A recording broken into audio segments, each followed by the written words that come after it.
The story you are about to hear is true. Attention, all true.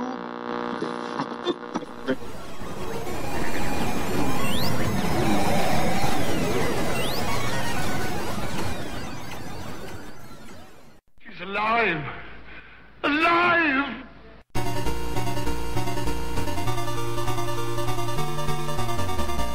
Welcome to the Retroist.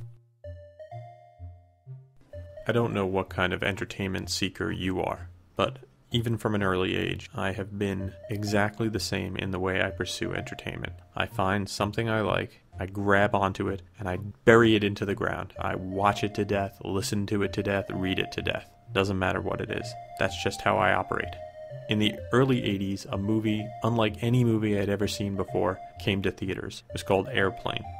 I was way too young to see it, but I was lucky enough to do so, and it made my week. The problem is, it was in the theaters, then it was gone. What was I to do? Luckily, something came along at around the same time that totally changed the way I bring in my entertainment, and that thing was cable television. One of the movies that was running on HBO when I first got it was Airplane. I didn't realize how good cable TV was going to be until 8 o'clock on a Thursday night. I was pushing the buttons and flipping the little lever on our remote control that actually had the wire that ran into another box that sat on a TV, and I saw the intro for Airplane come on. I couldn't believe it. Here it was, the movie I had seen in the theaters and loved, on TV for free. My mind was blown. I was so happy. I watched it that night. I asked my mother for the cable guide that we got, saw that it was on several more times that month, circled every one of them with a pen, put that guide near the couch, and I lived by it like it was my Bible. Of course, I started watching other movies during that time. Meatballs also became a favorite. With the way entertainment is served up nowadays, and the experience we have of instant gratification, very hard to duplicate this experience again. It's sort of like when television itself first showed up. Maybe the closest people can get nowadays is when they start getting real entertainment on portable devices, say cell phones. I would have one more experience like this when I had my first exposure to a VCR, which is another podcast I've already done. You know, now that I think about it, I should never say that someone won't get that magic again. I, of course, can't foresee what that magic moment will be, and I hope that I get to live and see it again. But just knowing that the potential for that moment, that aha moment of, wow, the future is here and I am enjoying it, is something everyone should witness in their lifetime. I was lucky enough for it to involve a very, very funny movie, a movie that has stayed with me my whole life, Airplane. And it's the subject I'd like to talk with you about today.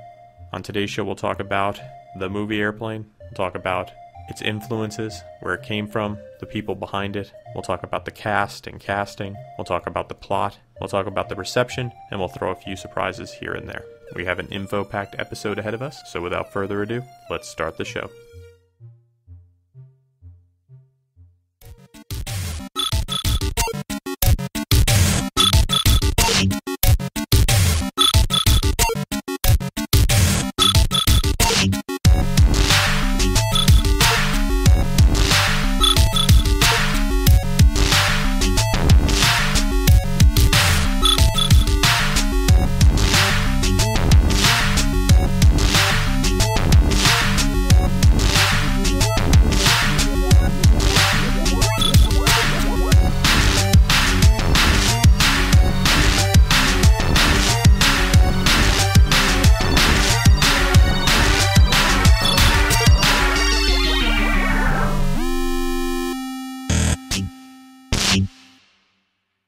Airplane is a film released in 1980. It is a surreal, often absurd comedy starring Robert Hayes, Julie Haggerty, Leslie Nielsen, Robert Stack, Lloyd Bridges, and Peter Graves. It was directed and written by David Zucker, Jim Abrams, and Jerry Zucker, collectively known as Zaz.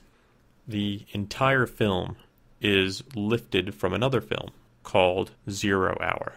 Now, in the 70s, Zaz, Zucker, Abrams, and Zucker were writing for a theater company called Kentucky Fried Theater, and they loved to do commercial spoofs. So what they would do is set a video cassette recorder to record late night television, and while doing so, they taped a movie That movie was called 0 Hour, which is a 1957 movie written by Arthur Haley, starring Dana Andrews, Linda Darnell, and Sterling Hayden. It was released by Paramount Pictures.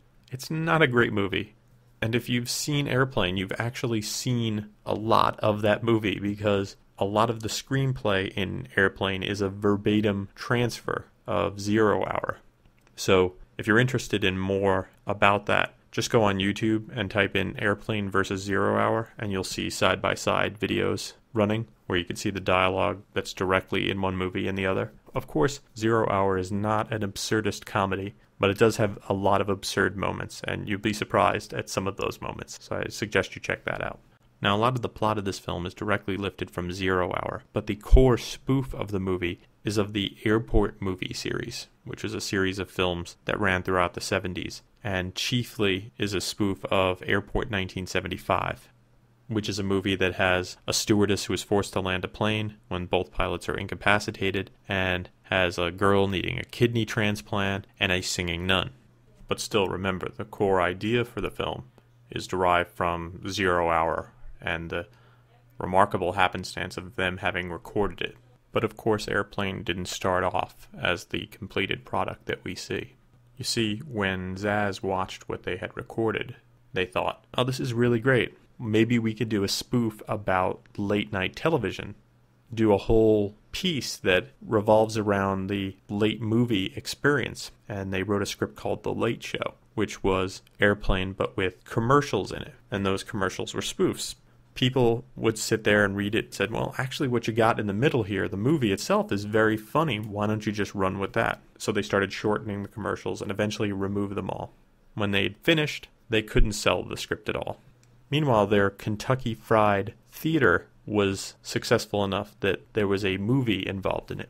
And it is a very funny movie, the Kentucky Fried Movie. And it has a strong cult following. Maybe not the following that Airplane has, but a pretty strong one. Based on their experiences in the Kentucky Fried Movie, Zaz decided that they didn't want to just be a part of Airplane. They just didn't want to sell the script. They wanted to direct it. So they kept pitching the movie. Now, they had started this process in the early 70s and had gone through many iterations. But as the late 70s approached, another movie called Animal House came out, which was a huge comedy. And Zaz decided that they would try to pitch the movie as Animal House on a Plane, which it's not. But that worked for the studio execs, since they understood that at least that was a zany comedy. Zany comedies sell, Airplane will sell. They got green-lighted, and they started casting. Today's show is brought to you by loans. Can't afford that plane ride? Take out a loan.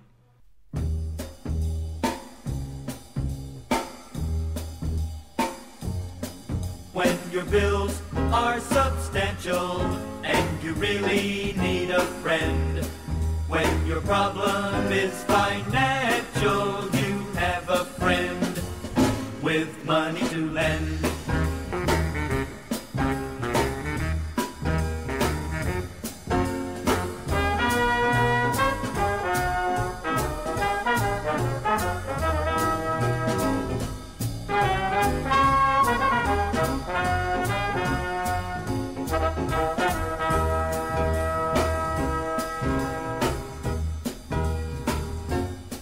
When your problem is financial, you have a friend with money to lend. What would the world be without loans? So Zaz gets the green light, and now it's time to cast. And David Zucker explained that the trick was to cast actors who had never done comedy up to that point, since they thought that their straight way of delivery would actually be a lot funnier than what other comedians were doing at the time. Even back in 1974, they had wanted Robert Stack to be in the movie, and he was considered the linchpin for the entire film as the character of Rex Kramer. Initially, Stack wasn't interested in doing the film. He thought, well, it's just another throwaway comedy. But Zaz was not going to give up on their linchpin and persuaded him to be a part of the movie. Other key people, like Lloyd Bridges, was persuaded by his kids to take the part. So then they come to what I think is the most difficult sell, which is Robert Graves. And I say it's difficult because Graves is basically going to be playing a pedophile as the pilot of the movie. But somehow, Zaz's charisma and ability to talk to these actors and persuade them and show them that this is good stuff, no matter what, wore Graves down, and he took the role.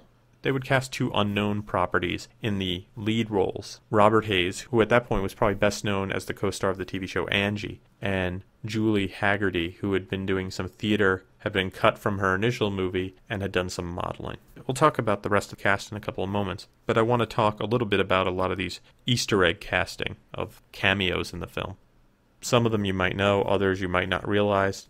David and Jerry Zucker are in the movie right at the beginning. They play the ground crew who accidentally direct the 747 to go through the terminal window. Abrams plays one of the religious zealots that you see in the film. David and Jerry's mother is the woman who tries to apply makeup in the film as it shifts around. Always cracked me up when I was a kid. Barbara Billingsley shows up in the film as a woman who can speak jive and steals the movie at that point. Oh, stewardess, I speak jive. Oh, good. Maureen McGovern appears as Sister Angelina, and this is a spoof of her appearance as a nun in the film Airport 1975. Jimmy J.J. Walker has a small part as the man opening the hood of the plane and checking the oil before takeoff. Ethel Merman, in what would become her last film appearance, plays a shell-shocked male soldier who is convinced that he is Ethel Merman, which makes sense since he happens to look a lot like Ethel Merman and can sing like Ethel Merman. Oh. What's his problem? Lieutenant Hurwitz. Severe shell shock. Thinks he's Ethel Merman. You'll be swell. You'll be great. Gonna have the whole world on a plate. Starting here. Start now. Honey, everything's coming up. Probably the most famous cameo in the film is by NBA All-Star Kareem Abdul-Jabbar, who plays the co-pilot Murdoch. We actually find out that he is not the co-pilot, but he is Abdul-Jabbar, living a secret double life. Maybe he's flying to each game himself in the guise of a co-pilot. We almost didn't get Kareem Abdul-Jabbar in the role. The part was originally written for Pete Rose, baseball player, but due to Rose's schedule, he had to decline the role. Abdul-Jabbar was offered $30,000 to appear in the film, but he asked for $35,000 so that he could buy this Oriental rug that he had his eye on. And I have to admit, I've seen the Oriental rug, and it really brings the room together. Having Abdul-Jabbar or Pete Rose in the movie was a direct reference to the movie 0 Hour, where Elroy Crazy Legs Hirsch appeared as a pilot in the film. So more about the main cast. Robert Hayes played Ted Stryker. Robert Hayes wasn't the only one up for the role, but he did land it. David Letterman tested for the role of Ted Stryker, and in a very famous appearance on David Letterman's show, Jerry Zucker played his screen test for the role. David Letterman was not happy with that. The audience at home and in the theater, though, loved it. Fred Willard, famous comedian, turned down the role of Ted Stryker. And this is an odd one. Barry Manilow was reportedly considered to play the role of Ted Stryker. An odd choice, but maybe there was some planned musical numbers that I wasn't aware of. So Hayes at that point was most famous for being on Angie at the same time. He was born in 1947, probably best known for his role in Airplane and Airplane 2, and has done some TV and voice work since then, did some directing. If you're a fan of the Marvel Comics adaptation of Iron Man from 1984 to 96, he was the voice of Tony Stark. Julie Haggerty played Elaine Dickinson. This was the film debut of Julie Haggerty. She was born in 1955 and was a model and made her off-Broadway debut in 79. She continued appearing on stage, taking lots of small roles, before landing a role in the movie All That Jazz, but her part was very small and was cut out of the finished film. After that, she was cast in Airplane, and that became her movie premiere. Leslie Nielsen played Dr. Barry Rumack. Nielsen was not the only one up for this role. According to his own autobiography, Christopher Lee states that he turned down this role in Airplane. Leslie Nielsen was born in Canada in 1926, and he passed away in November of 2010. Appeared in over 100 films and 1,500 television programs over the span of his massive career. And to me, he will always be Commander John Adams from Forbidden Planet. Great talent. Peter Graves played Captain Clarence Over. He was born Peter Arness in 1926, passed away in March of 2010. He He's probably best known for his role in the CBS television series Mission Impossible, which he was in from 1967 to 1973. Lloyd Bridges played Steve McCroskey. Bridges' Steve McCroskey role spoofs his role as the airport manager in the TV series San Francisco International Airport. Lloyd Bridges was born in 1913. He passed away in 1998. Appeared in over 150 feature films. Probably best known for his role as Mike Nelson in the TV series Sea Hunt, which was the most popular syndicated American TV series in 1958. He is also the father of actors Beau Bridges and the dude himself, Jeff Bridges. I have a soft spot in my heart for the role he played on Seinfeld as Izzy Mandelbaum, and whenever I see a senior citizen in workout attire with a headband on, which is much more frequently than I should, I can't help but think of Izzy Mandelbaum. Mandelbaum. Robert Stack would play Rex Kramer. Just want to point out that the names Rex Kramer and Steve McCroskey were also character names in the Kentucky Fried Movie. Now, I'm not sure, but I read that Jack Webb turned down a role in this movie, and I'm not sure what role he turned down. I've been trying to figure that out, but I figure it's either Steve McCroskey or Rex Kramer. I would think it's McCroskey, just because they seem to have everything revolving around Robert Stack in their head, but I also think that the Rex Kramer character is more apt for Jack Webb. Robert Stack was born in 1919 and passed away in 2003. He worked in more than 40 films and was the star of the television series The Untouchables from 1959 to 1963, which is probably what he's best known as. In my head, I hear him always as the voice and host of Unsolved Mysteries, which was a show I was addicted to for a couple of years in reruns. Lorna Patterson played Randy, the stewardess. She's probably best known for her role as Randy, but was also the lead in the television version of the film Private Benjamin. And I think I was one of the only people who seemed to watch that show from beginning to end. Big fan of the movie, too. Steven Stucker played air traffic controller Johnny Henshaw Jacobs. He was born in 1947 and sadly passed away very young in 1986. Played larger-than-life, flamboyant characters, and was a consummate scene stealer. He was a member of the Kentucky Fried Theater, which Zaz was a part of, and he was known to always steal the show. He was also one of the first actors to announce that he was suffering from HIV, AIDS, and he passed away from complications of the disease at the very young age of 38. I'm not sure why, but this is my favorite line of his from Airplane. Bad news. The fog is getting thicker. And Leon's getting larger.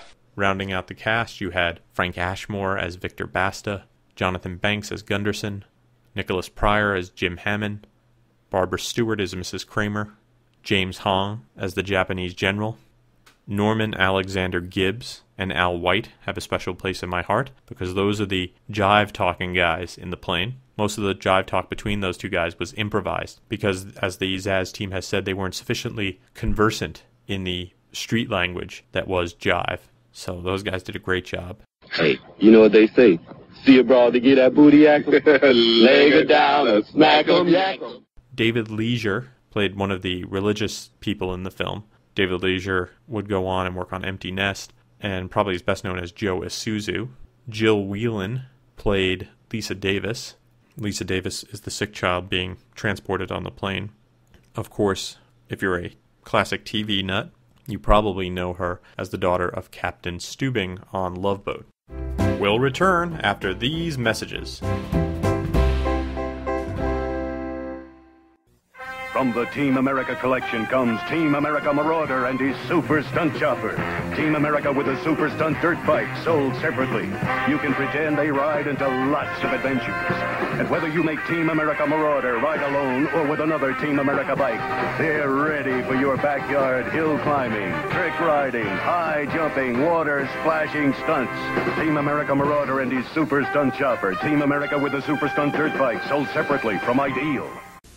Low-fare jet travel isn't the same anymore. My assigned seat. This is a low-fare airline? It's complimentary. This is a low-fare airline? At America West, every employee is an owner. So with less fare, you get more care. Cocktail? It's part of the service. to Phoenix, the West, and Midwest. And now, back to our show. Production on the film was rapid. It took only 34 days to make the film during August of 1979. The plane used throughout most of the film is a Boeing 707, repainted from its TWA livery. But the plane taking off at the end credits of the film is not a 707, but a Boeing 727 tri-jet. There's a big joke in the film throughout it because this is a jet plane, but the noise that you hear coming from the plane is that of a propeller-driven plane, and it's taken directly from the soundtrack of 0 Hour, and it is the longest-running gag throughout the whole film, and one you might miss if you're not paying attention. The movie begins with a spoof of the film Jaws, with the top of the plane poking through the cloud cover like a shark fin. That was done using layers of cotton on pieces of plywood with a hidden wire track for the airplane to fly around on. If you are a video game nut, you might notice that there is an Atari game being played in the air traffic controller room. The game they are playing is Atari 2600's Basketball, which came out in 1978. Stand by for the most extraordinary chain of events ever swept up into high adventure. Hey, Larry, where's the forklift? Forklift! It's over there for the baggage loader. Airplane. Airplane is drama. This is Dr. Brody at the Mayo Clinic. There's a passenger on your Chicago Flight 209, a little girl named Lisa Davis, en route to Minneapolis. She's scheduled for a heart transplant. I want you to make sure that she's kept in a reclined position and that a continuous watch is kept on her IV. Airplane is action.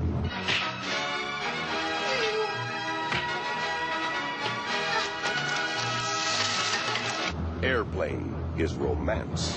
I love you, Elaine. I love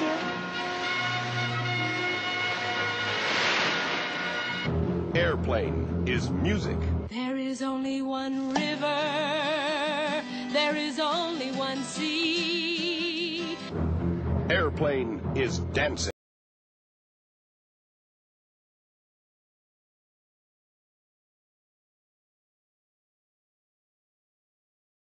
Never has the screen been so big.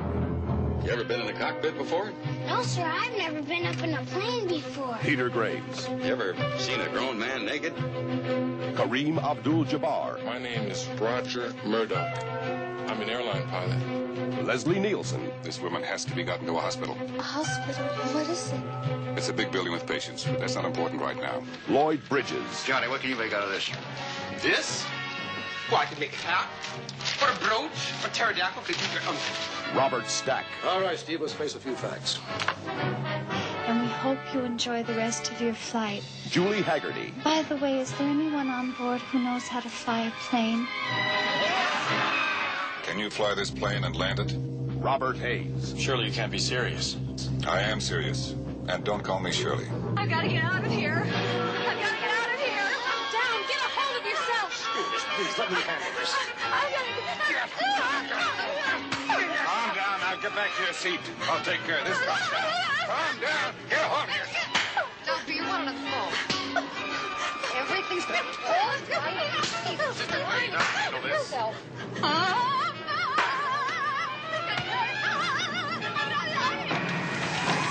Mayday! Mayday!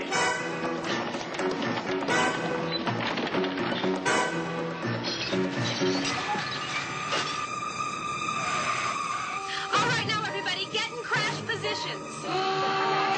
The most incredible adventure the screen has ever created. He's coming right at us!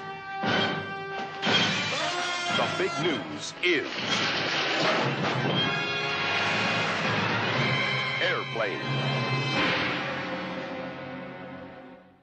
So a little bit about the plot of the movie. Ted Stryker is an ex-fighter pilot and current taxi driver who became traumatized during some war flying over Macho Grande. As a result, he can't hold a job and has lost his girlfriend, Elaine Dickinson, played by Julie Haggerty, who is now a stewardess.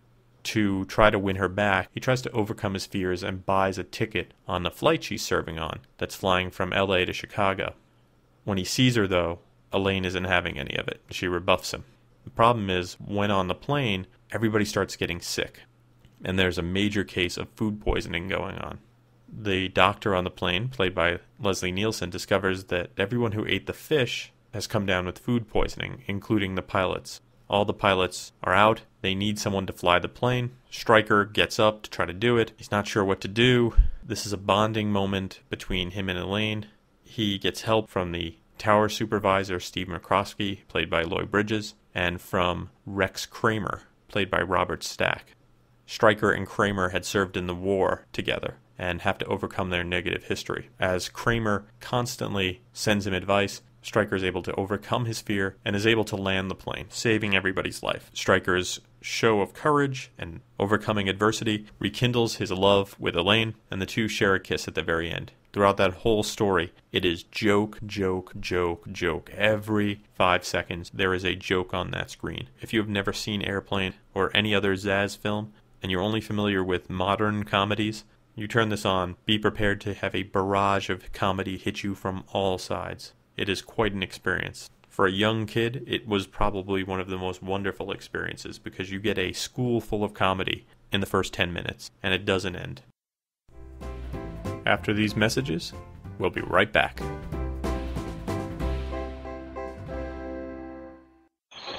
Why buy just a video game from Atari or Intellivision? Invest in the wonder computer of the 1980s for under $300.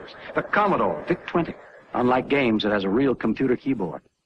With the Commodore VIC-20, the whole family can learn computing at home. Plays great games, too.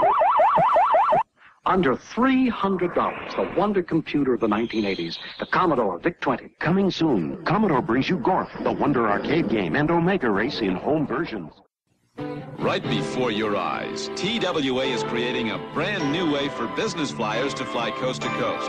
A business class in a separate cabin with bigger, wider seats than in coach, but fewer seats so you're less crowded. It's TWA's new ambassador class to the East Coast, with enough room for anybody. Even if you're 7'1" or taller. Taller. Little.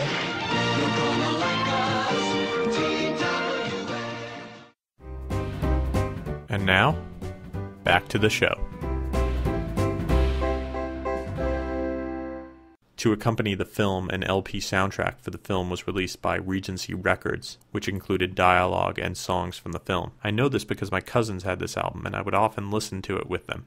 It was narrated by Shadow Stevens, and only featured one scored track, which was the love theme from Airplane, which was composed by Elmer Bernstein. Which was odd, since there were other pieces of music in the movie. It would take 29 years before La La Land Records announced that they would release the first official score album for Airplane, which contained Bernstein's complete score of the film. And if you like movie scores, it's quite stirring for a movie that's a spoof. I suggest you pick it up.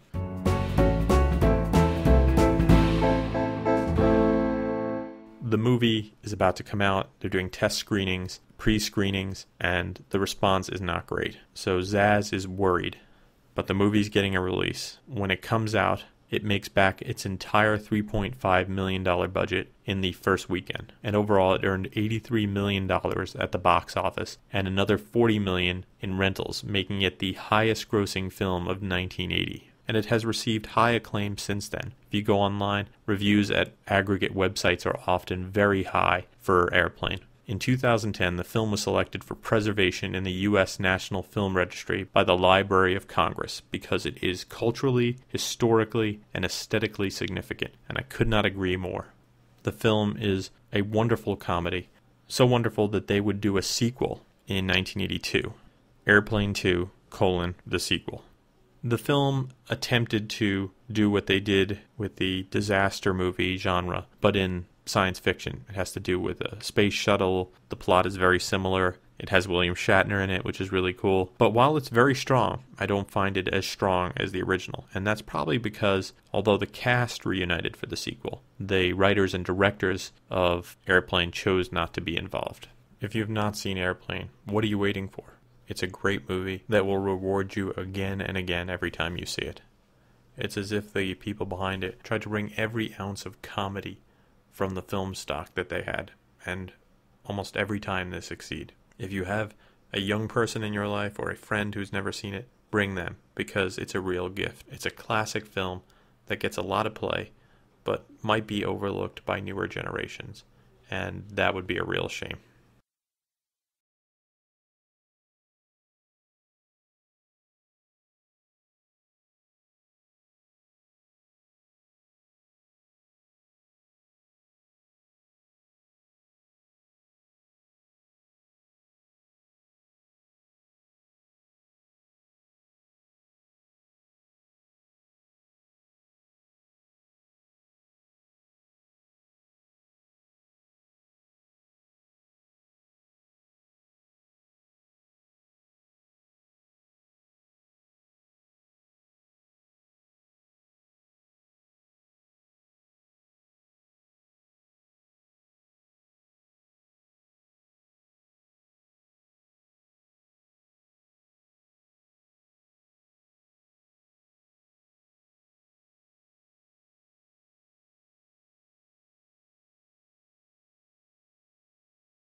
And that's that. This has been a Retroist production. Goodbye.